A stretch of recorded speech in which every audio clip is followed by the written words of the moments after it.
きます。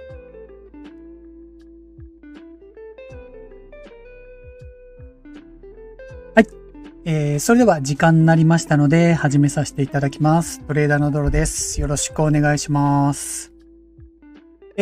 木曜日で、今ちょうど出しているのが、アメリカの中間選挙の方ですけども、いろいろこうね、昨日から動きがあると思います。どうも、しめじさん、よろしくお願いします。どうですかね、中間選挙の方はなんか聞くところによると、意外に共和党の方が、ね、押しが弱かったっていうか、もうバイデンの方結構やられちゃうかなと思ったんですけど、民主党の方は。意外に競っているという状態ですね。思うんですけど、アメリカの中間選挙って昔は、ジョージア州が12月に決選投票ですね。なんか、言ってましたね。はいはいはい。なんですかね。結局もう互角っていうか五分みたいな感じですもんね、ほぼ。上院も下院も。で、ちょっと思ったのが例えば、政治とかが好きな人はアメリカの選挙とかも気になるかもしれないんですけど、僕意外に今回はそんなに関心が薄いっていうか、まあ、なんでかっていうと、そのトレーダーとして、そのアメリカのその経済政策とか、それは特にまあ、注目するとこはあるんですけど、どちらかというと、この政治のことより、まあ、経済のことのが気になるので、やっぱり選挙によって何か影響されるっていうことより、やっぱり今だと、もう、例えば CPI とか、物価上昇指数とか、それから経済指標の、まあ、金利のこととか、まあ、変な話、政治よりもなんかどういったらいいんでしょうね、まあ、FOMC の方が重要になってきてるっていうか。どうも、しのめさんお疲れ様です。なんか変な、ちょっと僕の中で選挙はもうバイデンだろうが、トランプだろうがどっちでもいいやっていう感じにちょっとなってる。なんでどっちでもいいやっていうか、もう一個は、バイデンも、まあこれ個人的なものなんですけど、トランプも僕両方好きじゃないんですよね。なんかリーダーシップというか、まあ今回の前のちょっと前にイギリスの首相、インド系の首相、ああいう若くて、リーダーが取れるそういう期待はあるんですけどね。まあね、数字はね、ちょうど真っ二つですよね。そうなんですよ。実はそのトップについてはもうどうでもいいっていうか、とこがあって、なんか今までよりはちょっと冷めてるっていうか、期待度があんまりないっていうかね。そんなとこがありますね。経済がどっち転ぼう、バイデンになろうが、なんかトランプになろうが変わらないかな。ただ、アメリカの経済はあれですけど、大概、例えばウクライナであったり、ね、ロシアであったり、そういったところは若干なんか、法律で変わってくることもあるかもしれないんですけどね。まあそんなようなことで、皆さんもちょっとね、ニュース見て、と思われます。はい。でですね、ちょっと、この、中間選挙の話は、まあ、さらっと言っちゃうんですが、どうですかね？結構関心持ってるんですかね？井上さんとか、ね、出てますよね。また。お花、こんばんは。よろしくお願いします。花さん、どうも。そう、僕ね、バイデンじゃなくてね、トランプがね、今日は CPI。ですよね。これ、ですよね。トレードの話、したいですよね。はい。速報で出てますよね。ちょっと、もう最初に、トレードの話しましょうか。トレードっていうか、テクニカルの。で、今日は就活の話とかもいろいろ、やっていきたいと思いますので、盛りだくさんでいくので、もう、僕の余計な話はなしにして、トレードの話行きましょう。あれ？そうそう、今日からもしかして冬時間じゃないです？っていうのは、11時半じゃないと見れないんじゃなかったっけ？チャートが。さっきね、見たら、11時で空いてなかったんですよ。第2週目からじゃなかったです。ちょっと見ますね。これ。シメディ、火曜から冬時間です。あ、そうですよね。11時半に見ますか、これ。もうなんか先物がえらいことになってますけどね。はい。じゃあ。お花、CPI 見てました。予想より低くダウ日経先物急騰です。ね、そう。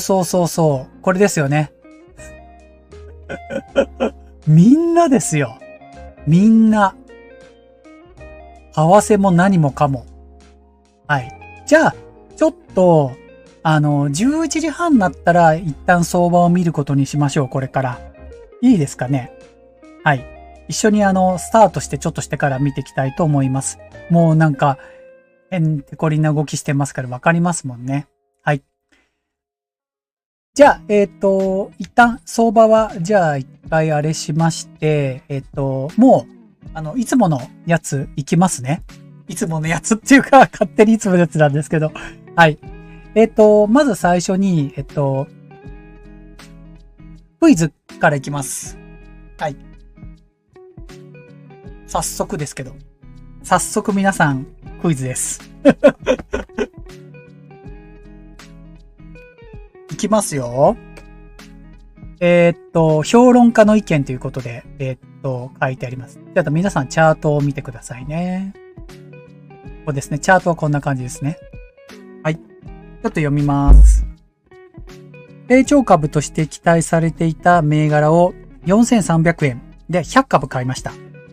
その後、株価が一時期5250円まで上昇して喜んだら、突然悪材料が出て急落しました。これね、急落しました。はい。あれよあれよという間に、株価が下がって3600円となってしまいました。今、3600円になってます。どうしようか悩んでるとき、ある著名な株式評論家がこの株を悪材料は一時的絶好の買い場と言っているのを聞きました。情報が入りました。さて、ここから売るか買いますか様子見かどうしますかという問題です。3択ですよ。売るか買いますか様子見。今ここですね。で、ヒントになるとこは移動平均線もあります。買ったとこわかりますかね？買いはここですね。4300円のところですね。で、買いました。今、3600円ここになってます。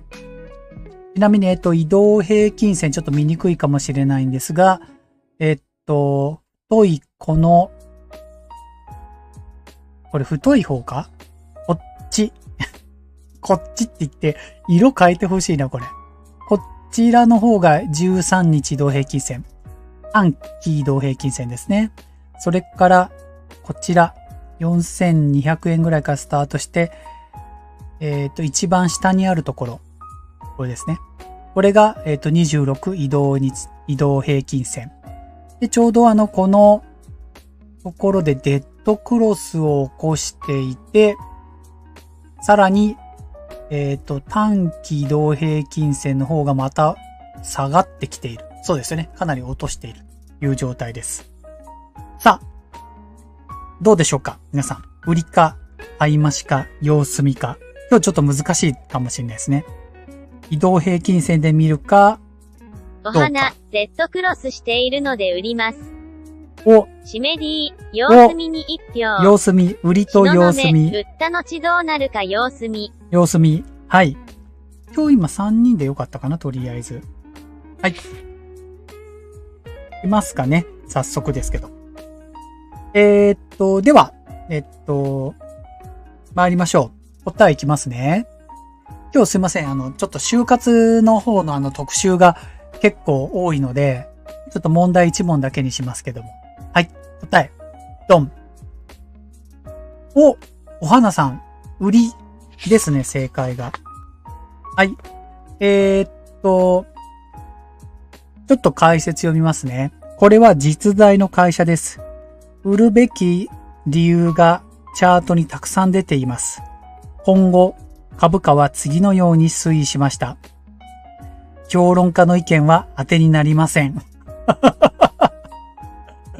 本当ですね。評論家の意見は当てになりませんと。ちょっと、皆さんこの表というか、チャートを見てくださいね。ちょっと、僕解説を読みます。個人化初心者が最初に考えを改めなければならないことが2つあります。1番、値上がった銘柄をすぐに売ってはいけない。儲け損なうと。2番、東雲、ビットコインがこんな感じ。もうちょっと俺も、この昨日一昨日ですか ?FTX のなんかちょっと騒ぎがあって。参りましたよ、あれもう。もう仮想通貨本当にダメですね。もう、はい。本当に塩漬けですわ。イーサリアムが。はい。すいません。ちょっとそんな話になっちゃいました。値下がりの銘柄を持ち続けてはいけない。そうなんですよ。持っててはいけないんですよね。もうイーサリアムも売っちゃわなきゃいけないですね。ほんと。10年ぐらい持ってやろうと思ってたんですけどね。もう、損が拡大する。損ではないのか。損はしてないな。多分。持ってる時期がかなり早かったので。はい。はい。損切りは早く、利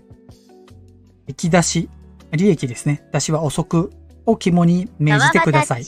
川端さん。よろしくお願いします。川端さん、すいません。今日ね、ちょっと先にもう問題やっちゃいました。ごめんなさい。実は火曜日から冬時間になってて、相場がね、11時半からスタートなので、11時半過ぎたところでちょっと見ようかなと思って、ちょっと、プログラム前後しちゃって申し訳ないです。また、YouTube にね、プログラムのとこちょっと書いておきたいと思います。今日ごめんなさい。先に、クイズやってしまいました。すいません。はい。あれ忘れてた。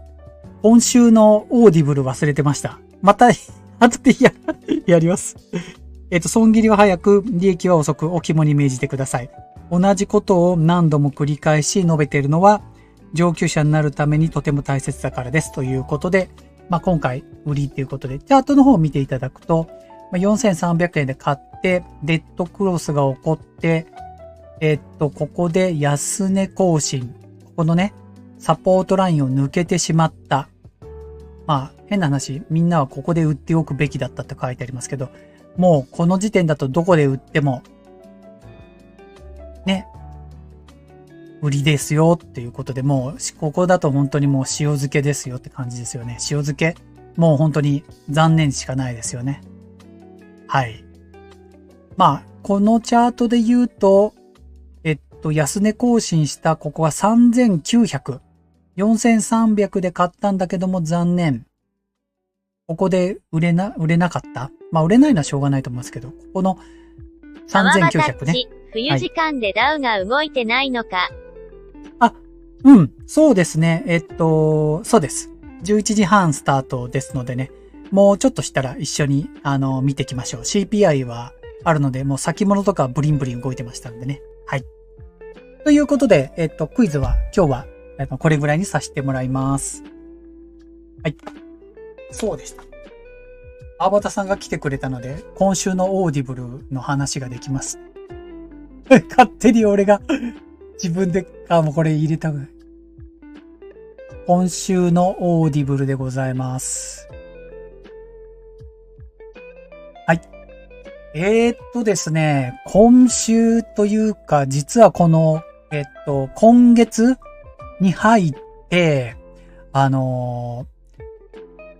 おすすめがめちゃくちゃ増えました。何が良かったかというと、僕ずっとこの見えますかね、ダイヤモンド社ってありますよね。知ってるかなここのダイヤモンド社の本雑誌もありますかね。プレジデントとかあるじゃないですか。結構本とか好きなんだけど、なかなか僕買うっていうところまでは、たまにプレジデント、コンビニで買って読んだりもする時もあるんですけど、なかなかこのダイヤモンド社の、雑誌とか、そんなしょっちゅう買えなかったんですね。まあ、難しい時もあるんですけど、内容が。ただ、興味のあるジャンルとかは買いたいなと思ってて。で、オーディブルで今月ね、めちゃくちゃこのダイヤモンド社が増えたんですよ。オーディブルの方で。なのでもう、片っ端から僕は今、お気に入りに入れてますね。この、勉強式とか、睡眠のこと、から数学のこと。まあ、年収1億円になる人の習慣は、これもとりあえず見てみようと思って。で、この、定年前後のお金の大正解は、今実際僕が買って読んでるやつですね。まあこれ、全部読んでなかったので、まあせっかくだから、この定年のやつ、この間 YouTube でやったと思うんですけど、あれも一気に読んじゃいたいなと思ってます。あと健康系の空腹こそ最大の薬。から本屋さんで今これちょうどある、世界最高の雑談力。これ結構出てました。なんだっけ。本屋さんの前の方にありました。で、小説も読んでます。この6人の嘘つきな大学生っていうのもあったので、ちょっと読みたいなと思ってます。これ読みました。お一人様で生きていくを読みました。まあ、面白かったですね、これ。一人で生きていくには、みたいな。あと、サウナも見ました。あと、20代で得た知見。これも、もうじき読みます。これも本屋さんで結構並んでますね。小説で赤と青のエスキース。これも、川端さんが紹介してくださった、本の、隣にありましたね。本屋大賞2位で。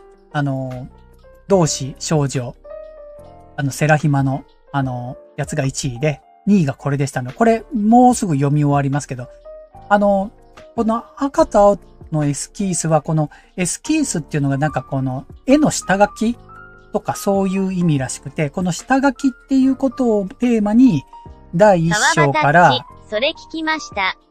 あ、そうなんですね。これも聞いたんですね。そうなんですね。第5章ぐらいまであって、僕ね、第1章と第5章が、最初と最後の章のストーリーが好きですね。はい。面白かったですね。2、3、まあ、間の2、3、4はちょっとどうかなと思ったんですけど、まあ、面白いなと思いました。はい。おすすめ。まあ、第1章と第5章はおすすめかなって感じですね。あと、自己肯定感のやつも読みました。これ、はい。まあ、教育関係なのでどうしても好きなのでこういうの読みましたね。あと、逆にね、このもっと早く言ってよ50代の私から20代に伝えたいこと。これ本屋さんにあったので面白いかなと思ったんですけど、僕はちょっと、ダメでしたね。50代だから、どうかな、共感できるかなと思ったんですけど、意外にちょっと、はい、途中でやめてしまったということですね。株価暴落も途中でやめちゃいましたね。まあ、こんな感じで、1日1冊はさすがに読めないですけど、まあ、1週間で3、4冊ぐらいオーディブルで読めればいいかなって。これとにかくダイヤモンド社が入ったことはかなり大きいですね。僕にとっては。はい。もうじき無料から有料になると思うんですけど、そのまんまね、読んでいこうかなと思ってます。またなんかおすすめとかがあったらくださいね。本当オーディブルいいです。オーディオブック JP もいいと思いますけどね。はい。川端っち、画廊と画家の話とか、短編集で聞きやすい。そうですね。はい。男の人のやつとかね。なんか良かったですね。第4章だったかな。はい。エピローグの前のやつですよね。はい。はい。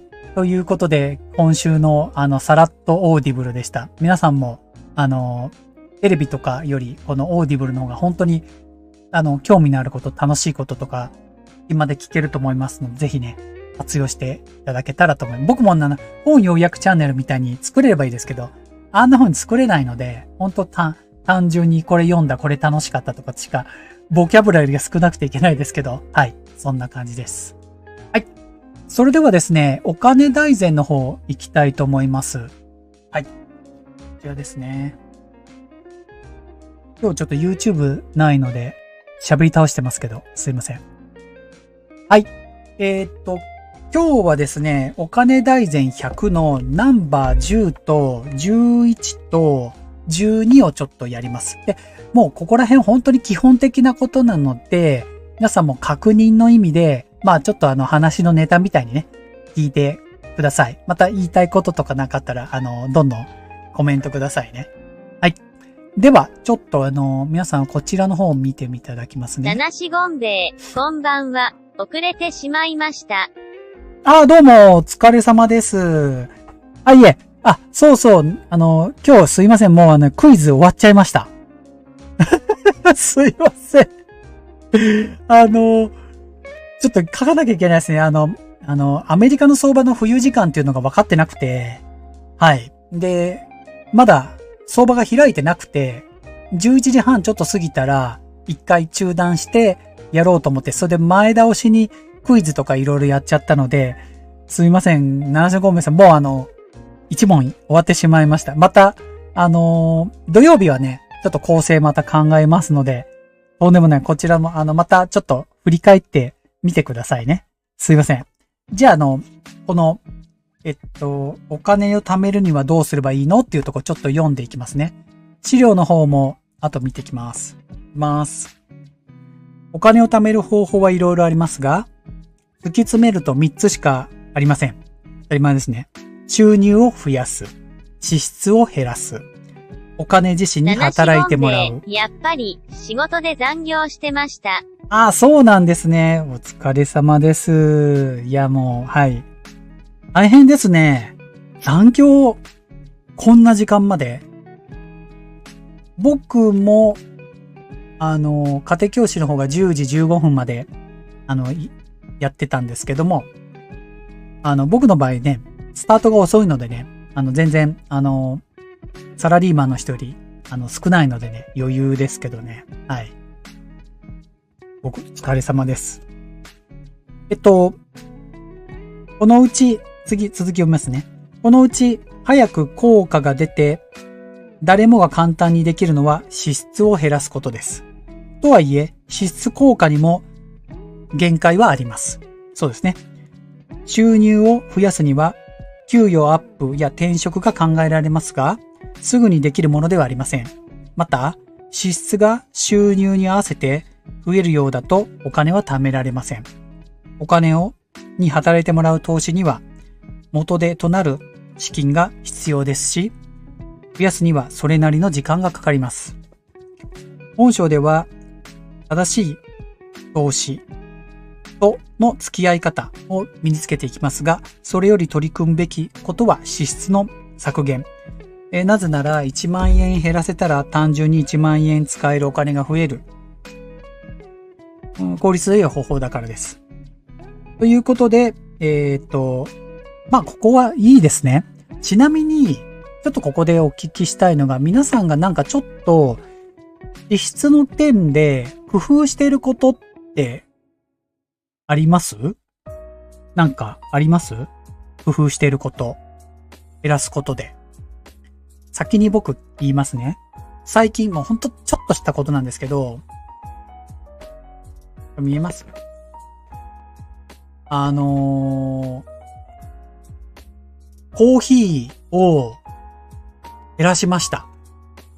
で、今更なんですけど、ほら、1日1食っていうか今、ナッツ食べてますよね、僕。で、麦茶に変えたんですよ。で、これ、ペットボトルに入ってるのは、もう本当にあれなんですけど、麦茶をコンビニで買わずに、夜、麦茶を入れて、で、朝、麦茶を 1.5 リットル、ないし2リットルを、1リットル缶と、ペットボトル、これ600か、を入れて、飲むようにしてます。いくらぐらい違うかな？まあ、大したことないですけどね。多分、5000円ぐらい変わりますかね。1日1個ペットボトルって買うので、ほんと大したことじゃないかもしれないです。5000円ぐらい。はい。でも、コーヒーたまに飲みたいので、前はね、僕ね、ちょっとずるかったかもしれないですけどね、コメダに行って、コーヒー飲んで勉強してたりもしてたんですよ。やっぱり、月に、お花、 1万円ぐらい。食品跳ね上げしていないプライベートブランド買っています。なるほどね。そういうプライベートブランドね。そうですね。うん。そういう感じで、僕も、まあ今、工夫してることっていうのがそれくらいですかね。麦茶に、変えたっていうか。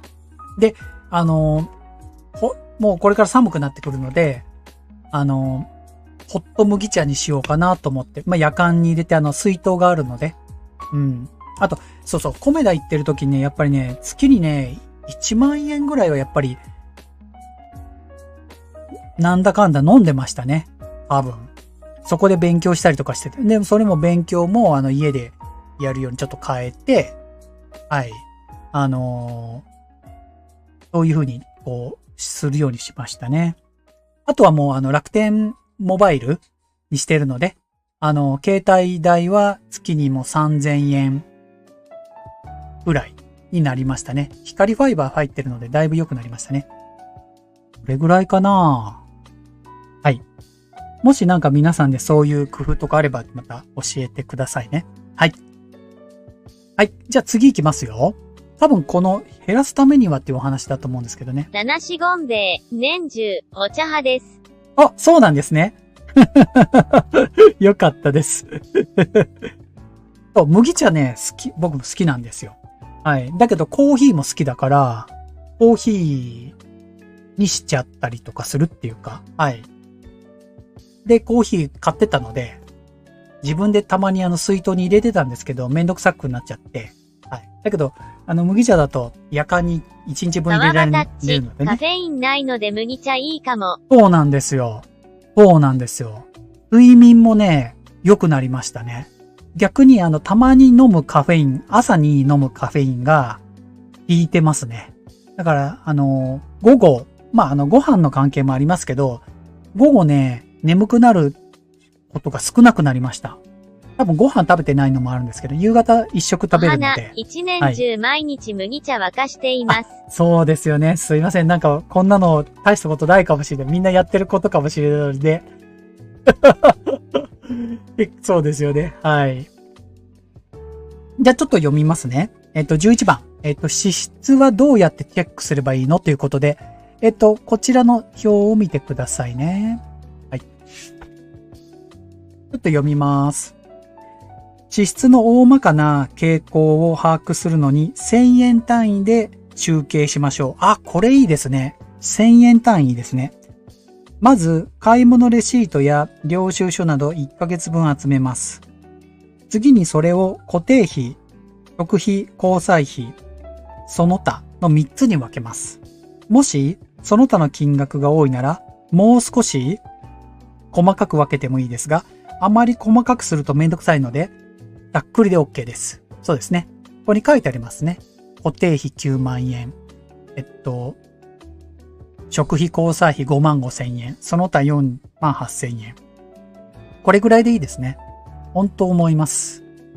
はい。集計が終わったらレシート等をもう一度見直し、必要な支出に丸、不要な支出に×、曖昧な支出に三角もつけましょう。そして×を減らすようにします。×がなくなったら三角を減らします。このような支出削減の仕組みを守ることで初めて減らせますと。で、昔だったら、こういったお話も、なんか、女の人がやるのことかなと思って、男の人もあんまりなかなかやる人っていないかなと思ったんですけど、僕は実は、見せた方が良かったんですけど、表があります。はい。僕もその収入と支出のなんていうのかな、目安のやつがあって、だいたい月々これぐらい使ってるよっていうのは把握できているので、本当はそれをお見せしても良かったと思うんですけども、はい。今でもその飲み物代が、ちょっと減ってるので、やっぱり、今、普段よりも少しは落ちてる。で、急な出費のやつは急なやつも入れてるので、そんな風に大雑把に、この1000円単位ぐらいでちょうどつけてますね。はい。エクセルでつけてますね。つけてるっていうか、はい、更新してます。ここで書いてあるものは、まあ、ね、こうやった方がいいよってなかなかめんどくさくてあれですけど、ほんとざっくりでいいと思いますね。はい。皆さんどうです？なかなかつけないですよね。家計簿じゃないですけど、こういったものは。だから僕は、支出だけでつけるとあれなので、収入と支出。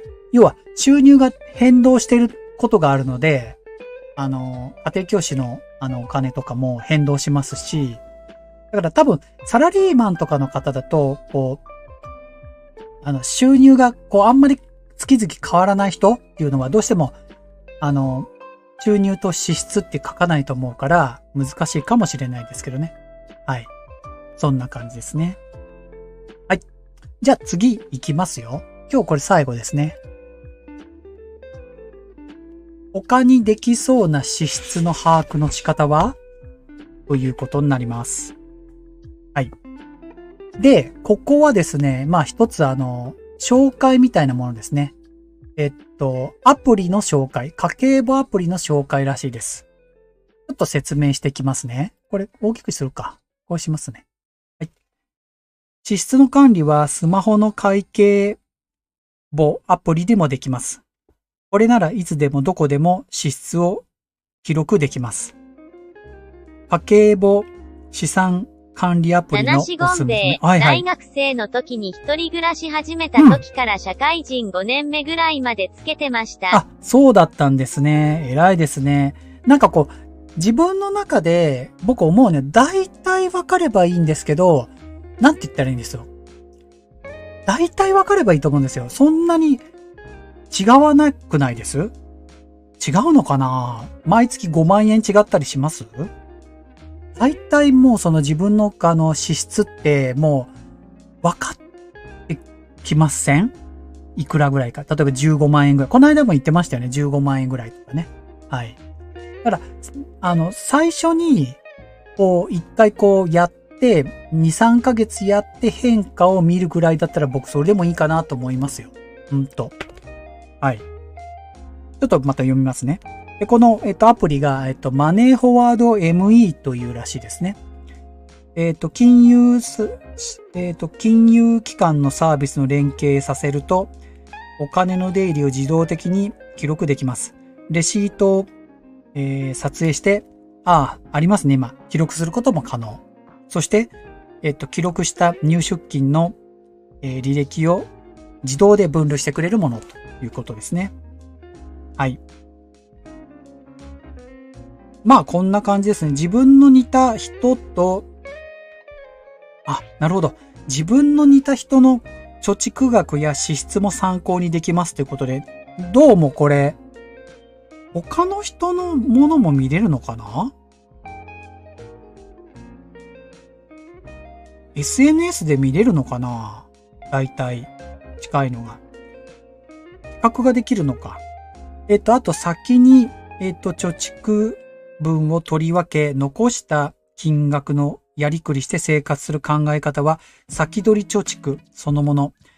この予算を守ることで無駄な支出を抑えて、計画的にお金をこれ特に思うのは、稼いでる人って、なかなかこの支出に関しても、なんて言ったらいいの？別に細かくしろっていうわけじゃないですけど、収入が圧倒的にこう、増えてしまうと、そんなにこう、管理しにくくなりません？例えば50万円ぐらい、月に、もう給料もらってたら、なかなかこう、なんていうのかな。支出って、大体これっていうのも知ってるかもしれないんですけど、把握もしにくい。だから、多分七種のゴンベイさんもそうですけど、最初にまだ給料とかが、こう、例えば20万円、25万円とかもらっていて、その中でどれぐらい余ってっていうのを、給料と支出となんていうのかな。収入と支出のなんかこう、ちょうどいいバランスぐらいだと、なんかちゃんとやりそう。そんな気がします。うん。そうですね。で、このアプリも、いいとは思います。ただ、有料版らしい、1年間無料なんですね。で、連携できるのが、はいはい。解約がちょうどネタになってました。無料連携金融機関が10社から4社に減ったらしいです。よく知ってますね。楽天も、なんか楽天みたいですね、解約って。これが10件から4件になったんですね。なるほど。連携のサービス数が、あれなんですかね。10件までは大変なんですかね。というか、この連携サービスって、10社もいるんですか？ちょっと俺よくわからないんですけど。そうか。電気、水道、ガスでも3社ってことか。あれ？でも金融機関ですもんね。無料連携って言ったら。そういうことですよね、きっと。だから例えば、UFJ 銀行、皆さんだってどうですかね？この連携サービスで UFJ、俺だと SBI ネット銀行、GMO、郵便局 4つでいいけど、そこも問題ですね。逆に思うのは、連携している金融機関って皆さんもあんまり多いとどうなのかなと思ったりしますけどね。そんなこと言っていいのかな？うん。4社ぐらいに絞ってもいい気はしますよね。一時期偉い僕口座持ってましたけど、全部もう計算しちゃいました。信用金庫系とか。お花、銀行口座4社で足ります。そうですよね。七種ゴンベイ、そうですね。収入と支出のバランスが悪いと毎日赤字見るの辛いですから。なるほど、そうですね。はい。なるほど。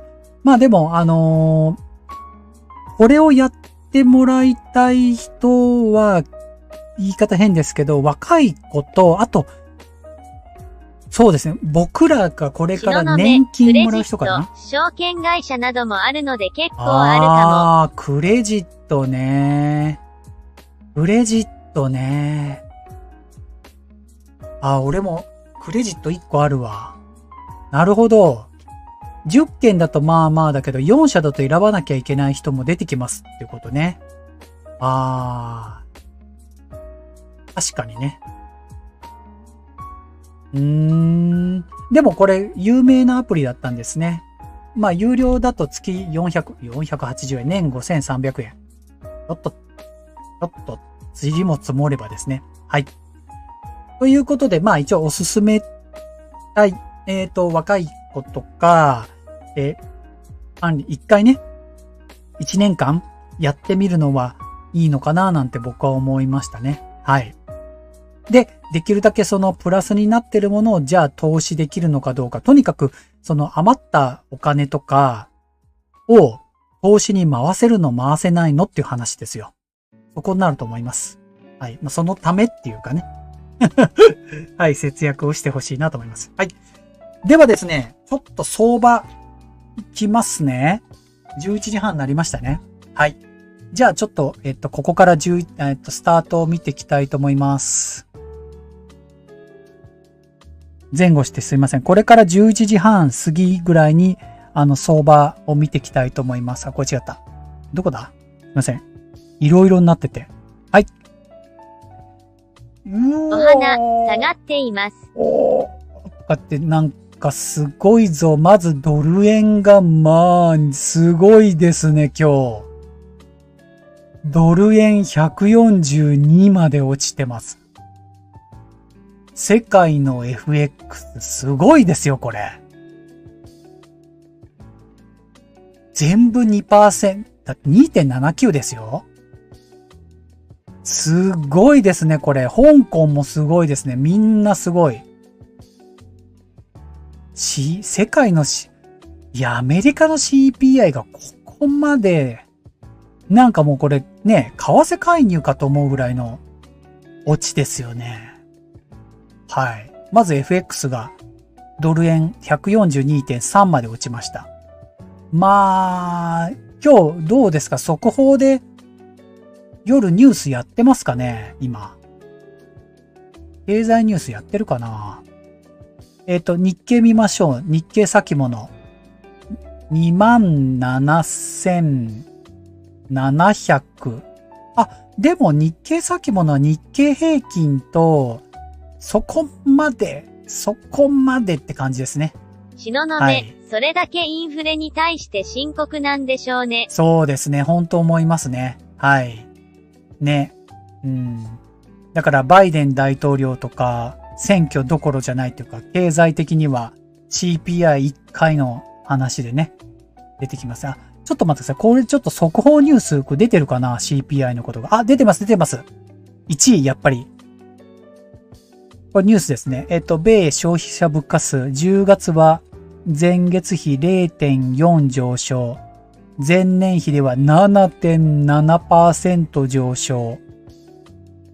2位。今ね、CPI 総合コアともに伸びが予想を下回る。利上げ減速に道筋。3位。あ、今度これ為替ですね。円が対ドルで 1% 超上昇。ああ、そういうことですね。144円台ね。で、円高の。はい。という風になってます。ちょっとじゃあ、アメリカ見ましょう。きたー。ダウが 2.06。ナスダックに至っては 4% ですね。半導体が 5%。SP500 が 3% プラス。3860あたり。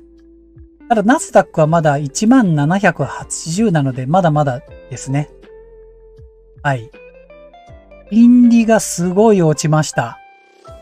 米国の2年債が久々ですね。4.35 まで落ちました。これすごいですね。これがすごい。7% ですよ。この短期金利が。はい。10年債が 3.878 ということで CPI 効果です。ほんとこの2年債のこの 4.35? これはこのあたりで落ち着くんじゃないかって 4.25 あたりじゃないかって言われてるところまで出ましたね。一気に。はい。ビックスも下がってます。いやーもう久々こんな数字見ました。ただ、ナスダックはまだそれでも、まだまだって感じですね。はい。ダウはでも33,000って結構高いですね。はい。ダウちょっと見ましょう。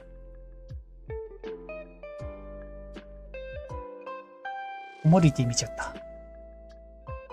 ダウジョーンズの冷やし見ましょう。いや、ダウはそうですね。このレンジ32,000、ここですね。32,400 というこのところからちょっと抜けてきそう。今33,200。そうですね。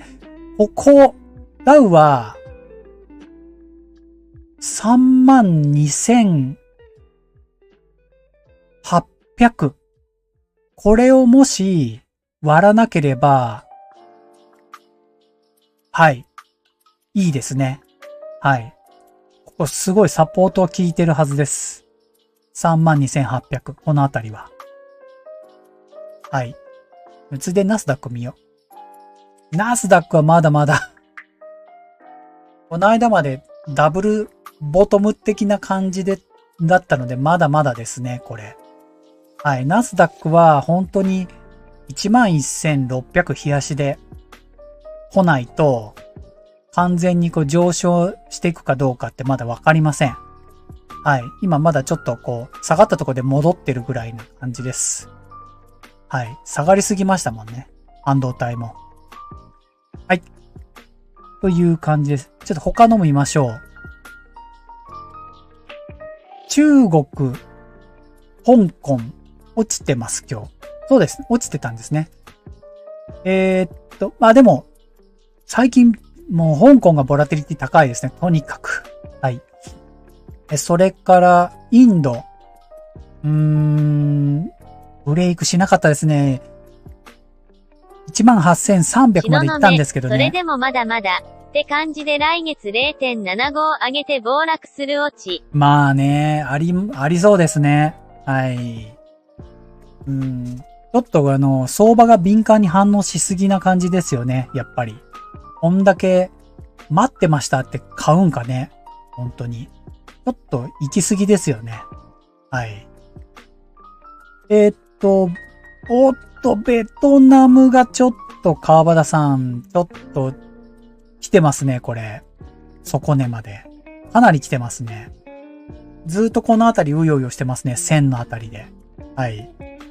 って感じですね。インドネシアもあんまり良くないですね、今日は。まあでも、インドネシアはまだ高い位置にいると思います。インドも。はい、高い位置にいます。南アフリカちょっと持ち直しましたね。オベスパは悪いです。はい。なとこです。じゃあ、ヒートマップ見ます。うわー、久々眩しいじゃないですか。見えます皆さん。SP500。オールグリーンですよ。まあ、たまにはいいですね、こういうの見ても。アマゾンが 8% プラス。プラスって言ってももう、この間ケチョンケチョンだったからな。はい。アップルも 5% プラス。戻した。メタが、ちょっといいですね。メタ、この間、下がりまくりましたけど、昨日今日といいですね。メタが。はい。ということで、このグリーンの色がね。グリーン。ね。久々見ましたね。去年はこういうのよく見たんですけど。はい。まあ、記念ということで。はい。どこがいいっていう。まあ、逆に言うとヘルスケアがあんまり伸びないですね。いい色。はい。たまにはいいですよね。はい。金融系もいいですね。はい。はい。でも、だからエネルギーとヘルスケアはあんまり上がってないっていう感じです。はい。あとはみんな 3% 以上来てます。はい。半導体もいいですね。はい。まあ、たまには。シメディ、珍しく泥さんの顔が赤くない。どういうそうか。ここ映ってるっていうことね。ナイジェル・バンセルになってないね。面白い。ちょっといいか。そういうことか。面白いですね。はい。ゆうじさんありがとうございます。ぼっちゃいました。こっちは、こっち世界ですね。まあ、世界はいいや。はい。それではですね、あと、コモディティちょっと見て、特集やらないといけない。はいや。ゴールドがすごいですね、これ。コモディティも、すごい動きしてますね。パラジウムとか銅も。原油がもうすごいですよ、これ。原油のボラティリティがちょっと、これやられますよ、これ。1時間ぐらい前に87まで行って、まずすぐに84まで落ちてます。こんなボラティリティ。大変これ。こんな。これちょっと、原油のこの動き、ロスカット的な動きですよね、ここ。と思いますけど。あと天然ガスもすごいですね、最近。またすごい下がりましたよね。今6.06 まで、6.0 まで戻しましたけど、5.5 ぐらいまで行って、また、昨日かなんか 7% ぐらい動きましたよね。まあ、本当にこれ天然ガスは、土短期でやるか、証拠金すごい入れて、ね、レバレッジ2、3倍でやらないととんでもないことになりますね。はい。いつも思います。ソフトコモディティは、小麦がだいぶ落ち着いてきました。あ、ここはいいことですね。まだ安定してますけど、下落トレンドになってくるといいです。小麦がね、700台ぐらいになってくるとね、いいなと思います。はい。大豆とコーンもだいぶ落ち着いてきましたね。はい。CPI でなんか少しこれが落ち着いてくるというか、まだまだかな。まだレンジだと思います。はい。もう仮想通貨見るのやめます。もう見たので。もういいです。はい、すいません。それでは今日の特集いきますよ。さあ、皆さんあんまり興味がないお話かもしれませんけども、今日特集でね、これをいきたいと思います。はい。就活でございます。多分初めて、僕も本当にまだまだこれから勉強しなきゃいけないなって思っている内容です。若い人とかでもそうですけど、この就活について、まあこれ本もあるんですけど、すごくね、勉強させられました。僕も。で、この中にエンディングノートっていうのがあるんですけど、こちらについてもしっかりちょっと今日話していきたいなと思っています。はい。じゃあですね、最初にですね、この、皆さんこの画像の方をご覧くださいね。はい。就活いつ始めるのっていうところから、ちょっと、簡単に読んでいきたいと思います。あ、そうそう。まさかと思うんですけど、もう、なんか就活で、いや、なんかこういうことをやってるよとか、やってらっしゃる方いますか？ちょっと、また、もし、いらっしゃれば教えてください。こういうことやってるよってことで。そんな、ちょっと、この就活のことで読みますね。はい。就活は老後を生かすということ。就活というと、地に支度のイメージも強く、敬遠する人も多いことでしょうと。実際、就活は、生前整理をしたり、葬式や相続のした準備をするなど、自分の死と向き合う、作業に伴います。あ、僕読んでるのだと、こっち、漫画の方をよかったら見てください。せっかくなので、ちっちゃいかな。はい。僕ちょっと字読んできますね。はい。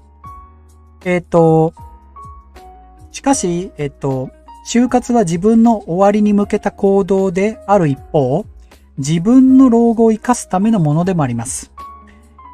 家の中が片付ければ、不意の怪我を防いだり、必要なものを取り出せたり、掃除が楽になったりといった実生活上のメリットがあります。そうそう、今日なんですけど、たまたま朝、うちのお袋が、うち猫をいっぱい飼ってるんですけど、まあ、毎年9匹いる今5匹か。5匹になっちゃったんですけど、毎年1匹ずつちょっと亡くなっていくんですね。で、お墓というか、そういう写真をいっぱい撮ったりしてたんですけど、今日朝来てお袋が、まあ僕の部屋にそういうのがあるんですけど、ちょっと猫のお墓とかそういうのをちょっとうまく整理しようかなって言って、何か整理しやすいものが見つかったのかな。最近、お袋はちょっと物が多いのか整理しだしてるんですよね。まあ、それも就活なのかどうか、ちょっと、まあ就活って来てないんですよね。まず銀行証券の休眠口座解約しようと思っています。なるほどね。断捨離もしています。メルカリに出してお小遣いになります。なるほど。出してるんですね。もう、そういうのを少しずつ物をね。そうですね。休眠口座いいですね。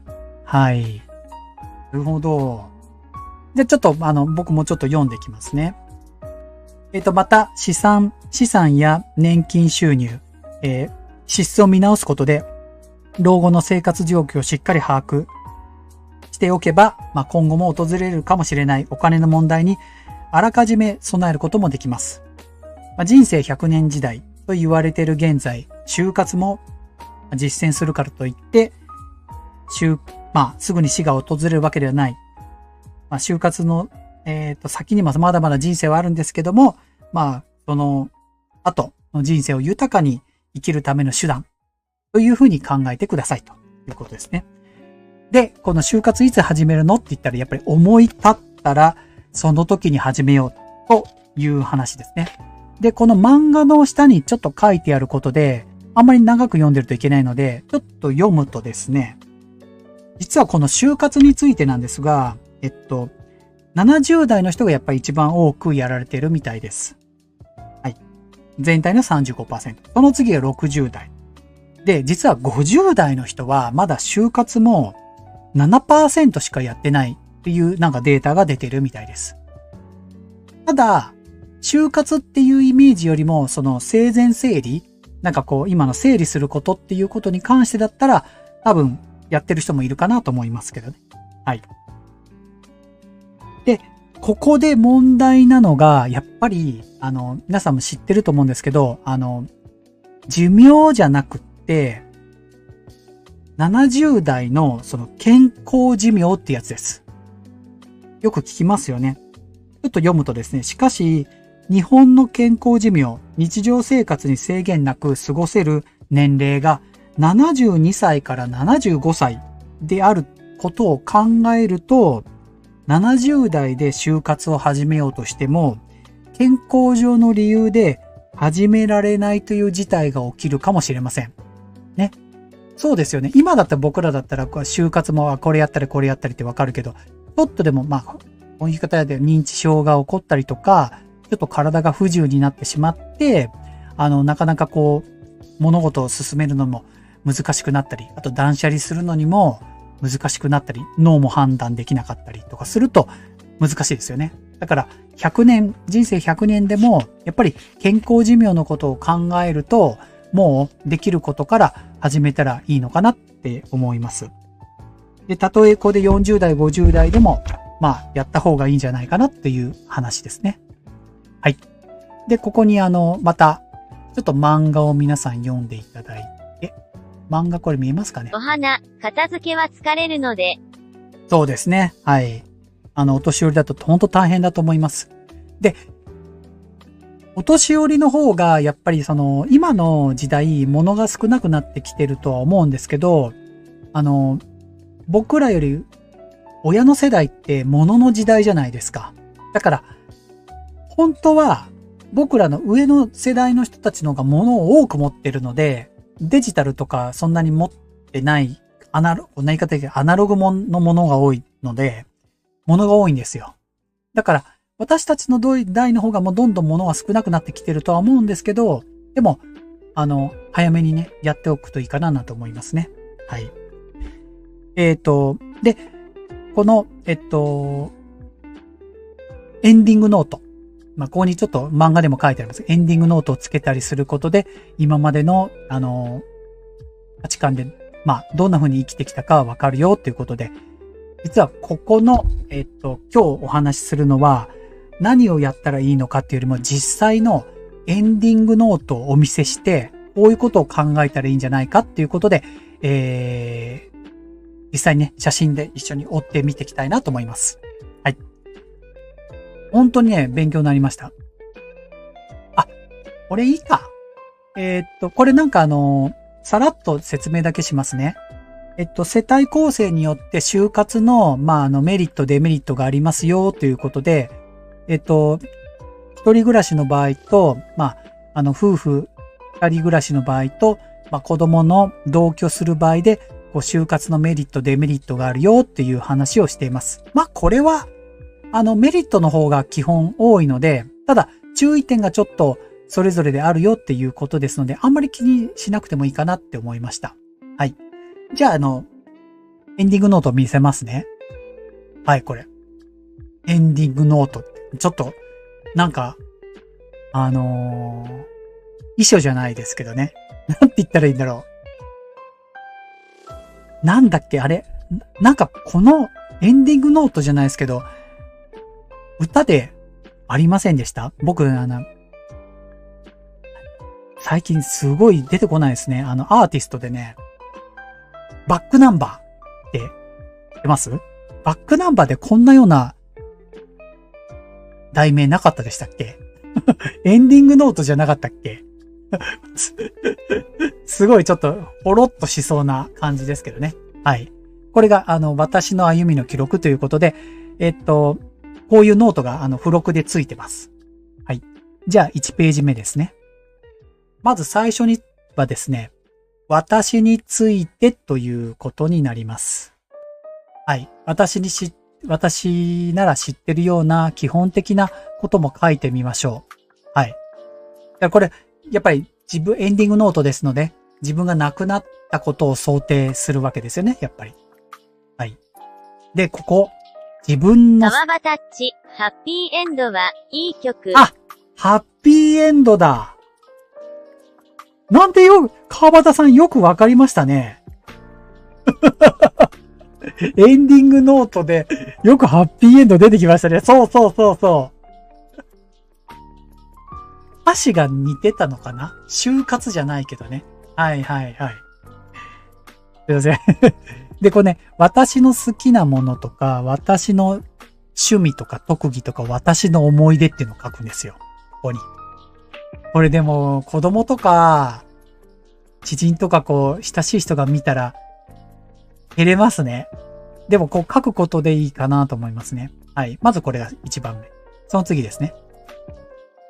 私の個人情報。各種、番号には手元に現物がないものを見るとまとめておきましょう。そうですね。電話番号、携帯番号。川場タッチ、聞いてます。好きです。そうですね。ありがとうございます。メールアドレス。それから、健康保険証。意外に俺知らないところ、介護保険証。と年金番号。ね。年金番号。運転免許証の番号。こんなのもそうだな、書いとかなきゃなと思いますね。はい。次、下。私の履歴書。恥ずかしいですね、これ見られるのも。ここで書いとくんですね。もし子供が見たら、って言ったりしますね。ここね。うん。こういうのも書いとくといいと。あれかな？お葬式の時とかでこうやってなんか、プロフィール読んだりしますよね。書いとくといいですよね、これ。調べないでも楽ですよね、きっと。なんか葬儀の時ってありませんでした？こういうの話しません？ね。はい。次行きますよ。医療について。万が一に備えて医療に関するもの。かかりつけのお医者さんがあるかどうか。服用中の薬はあったかどうか。今んとこないですね。葬式のためですね。うん、そうです、そうです。本当にそうです、そうです。はい。保険証の場所。保険証の場所？まあ、そうですね。お薬手帳の場所。お薬手帳なくしちゃった、俺。お薬飲んでないからな、もう。そうですね。大病の告知。いやー、ここ変わってくるんだろうな。思いました。このエンディングノートって、書くじゃないですか。何年か一遍更新しなきゃいけないですよね。変更ありますよね。大病の告知とかも、ね、ありますもんね。延命治療と書いてありますよ。はい。希望するか希望しないか。川場タッチ、親戚の連絡先、親はつけてました。本当ですか。お花、お薬手帳大事ですよ。ねえ、大事ですね。あと、臓器提供。これいいですね。てか、でも臓器提供って、いいけど、難しいこともあるのかな？でも、年寄りの臓器いるのかな？はい。東雲、家系図作りました。そうなんですね。すごいですね。へえ。家系図俺知らないぞ。はい。出てくるかなこれ。エンディングノートに。ちょっと出てくるかもしれない。後半、ちょっと見てみますね。はい。あと、介護について。ね、施設名とかね、連絡先とかどうか、介護に入って、介護が必要になったら介護、これもいりますね。介護施設に入るとか、これもボケちゃったらね、書いとくといいですよね。判断になった時、どの人に判断してもらうか。ね。介護保険料に、介護費についてどこからやるかとか。これも大事ですね。大事です。はい。次行きますよ。出た。葬儀について。はい。形式はどうする？会場はどこ？宗教はどこ？喪主は誰？そうか、こういうのの希望もいるのか。あと、費用について。葬儀に対する希望。いますよね。なんか本当にできるだけ身内でやってほしいとか、ありますよね。今、そうですよね。お金かけてほしくないとかもありますよね。はい。ティアでやってほしいとか。ちょっとティアって愛知にある葬儀の、社長ちょっと知ってるので。岡安さんを知ってるので。東雲、父が亡くなった時、知らない親戚とか把握しないといけないと感じました。そうですね。本当思います。はい。で、葬儀についての希望、これどうするかっていうのもここに書きます。お墓についても同様ですね。大事ですね。お墓についても考えたりするんですけど、だいたい墓参りに行ったり、この間のなんだっけ法事に行ったりすると考えますね。俺、どうするんだろう？お墓どこだろう？入れるのかなって自分で作るのかなとか、なんか考えますよね、これも。はい。次行きますよ。ほんと考えることです。出ました。預貯金。はい。使用していない口座も、引き落とし等を使っている口座も分かりやすく記帳していきましょう。はい。ということで、お花さんも言いましたけどに、使っている口座、使ってない口座も合わせて書いておくといいですということですね。はい。川端っち、相続で生まれてから亡くなるまでの戸籍謄本いるので、亡くなるまで生誕地知りませんでした。そうだったんですね。そういうこともあるんですね。サラフ 0RCE、和老。木曜日に、サラさん僕、よく来ましたね。絶対土曜日だと思ってた。しかももう、ラスト5分できましたね。お疲れ様です。今ちょうど、CPI すごかったですね。相場見ましたサラさん。ねえ。サラフ 0RCE、ビーミングフェイス with スマイリングアイズ。ね。もう相場すごかったっすね。サラフ 0RCE、CPI7.7。ね。いかな、ちょっと相場があんだけ反発してもですけど、もう一回落ちそうですしね。実際はそうじゃないと思うのでね。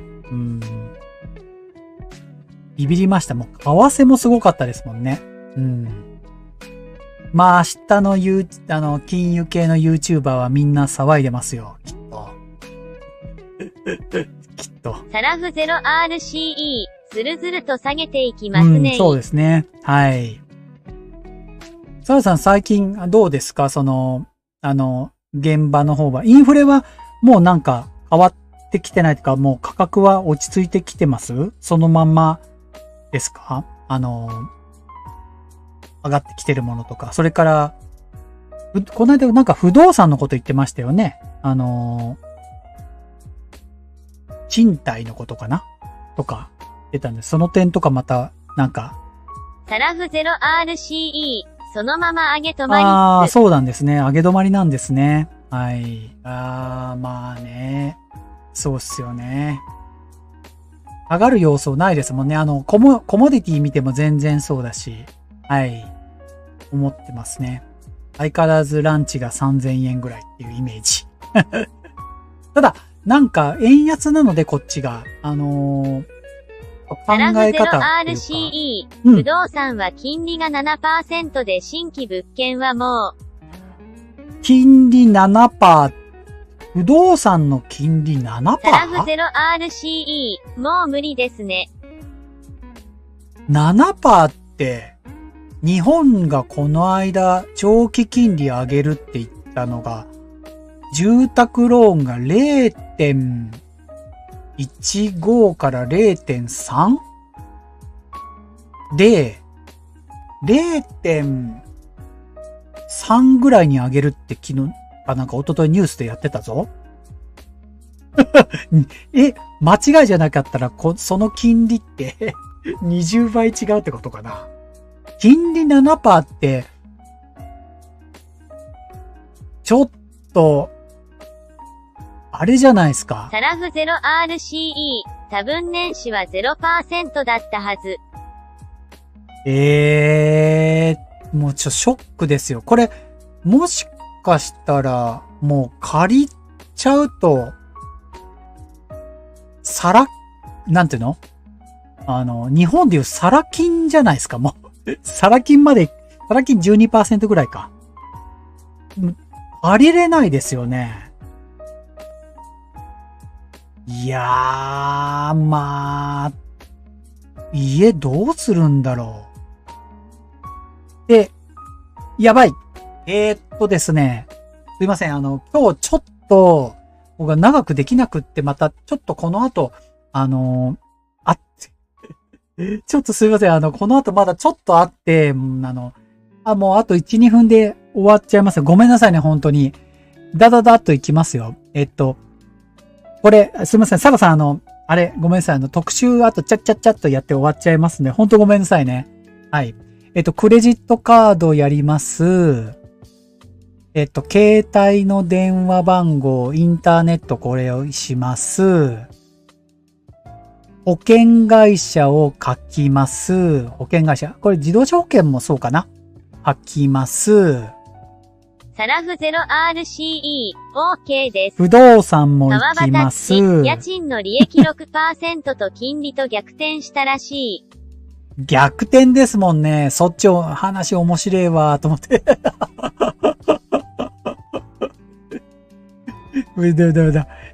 ここ出ました。有価証券。ね。株、どんなもの持ってるか。証券会社、パスワード入れます。銘柄入れます。はい。自動車とか、どうしてますかっていうこと。あと、遺言の保管場所も考えます。遺言の保管場所、こういうノートとかもそうですね。はい。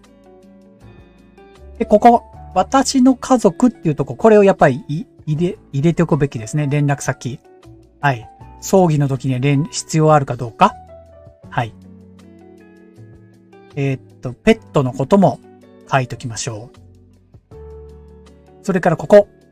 やっぱり家系図じゃないですけど、私の知人、友人も、やっぱ書く必要はあると思います。これ結構ページありました。はい。コピーしてれば全然済むと思うんですけど、こういうのも必要。そうですね。はい。最後に、ここ、意外にエンディングノートなので、生きてるうちに達成したい10のことっていうことで、こういったことを書き出しておくといいと思います。この間僕、オーディブルでこんなような、見ましたね。生きてるうちに達成したいこと、みたいなやつやってましたね。はい。ということで、この、エンディングノートっていうのの内容ですけども、またね、皆さんもいろんな観点でこう考えて、見て。このノートがあると楽ですね。何を考えて残していったらいいかっていうの分かりやすかったですもんね。あれもこれもっていうよりも整理できてるので、とてもいい内容だなと思いました。僕もこれ一回、ちょっと、書けるだけ一回書いてみたいなと思います。どっかに保存しておくのもいいなと思いました。多分、書けないものもあるかもしれませんけどね。はい。という、就活のお話でした。またね、どっかでこの就活のお話なんかできれば、生前整理の仕方とか、あるので、ちょっとピックアップして出していけたらなぁなんて思ってます。はい。それではですね、土曜日なんですけども、ちょっと新しくやりたいことができましたので、その報告だけして終わります。ごめんなさいね。どこだったっけ？あれ？違う？どれだこれですね。はい。ついに、分厚い、しっかりした本を買いました。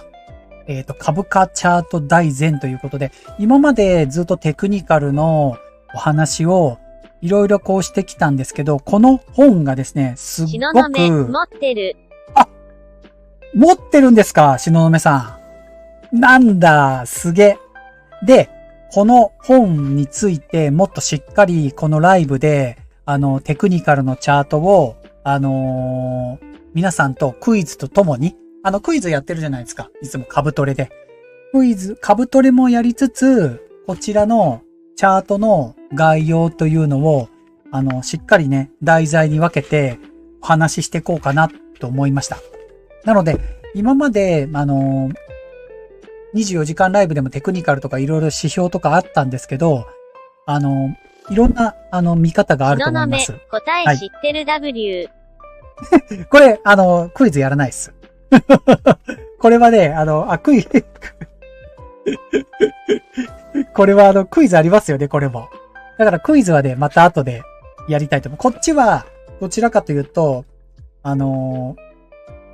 そうか、売りか買いかってやつね。あれこれ、売りですか買いですかっていうやつでしたっけ？ちょっと、なるほど。どうしよう。東雲さんじゃあ、これ隠してやればいいのかな？でも別にこれいいですよね。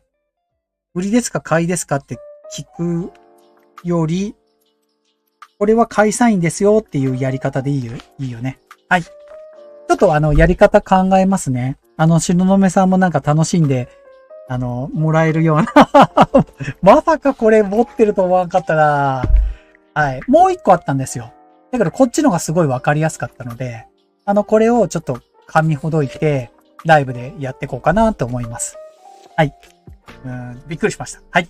それではちょっとすいません。ちょっと時間になっちゃいましたので、これ今日、終わりたいと思います。また、土曜日のね、11時から、市場は、相場がないのでね、週足を先にまた、YouTube で何時にこれぐらいのことをやるって、書くようにしますので、はい。面白そうだなっていう時でも全然構いませんので、ぜひね、遊びに来てください。はい。サラフ 0RC。すいません。ありがとうございました。お疲れ様でした。それじゃあまた土曜日失礼いたします。お花、お疲れ様でした。ありがとうございます。七四ゴンベイ、お疲れ様です。おやすみな